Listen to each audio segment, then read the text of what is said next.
Hello everyone, this is EduTechTube with another quick but useful tutorial. Today I'm going to show you how to reset your PC to factory settings. You may require this option if you are handing over the PC to another person, or you are selling your PC, or you have been using your PC for a long time and a lot of applications, cache files, cookies has been topped up. So for resetting the PC, hit the start button and type reset and select reset this PC.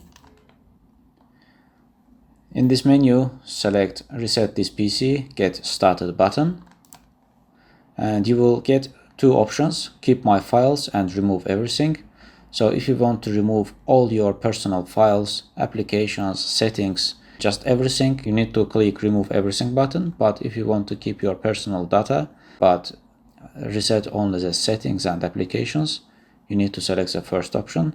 But in any case, I would recommend to take a backup of your personal files in an external hard drive in case something goes wrong. Okay, you can select any of the options that suits your needs. This is a pretty simple, straightforward process. As always, thank you guys for watching the video. Please subscribe to my channel if you wish to see more of such content. I'm looking forward to catch you in my next videos.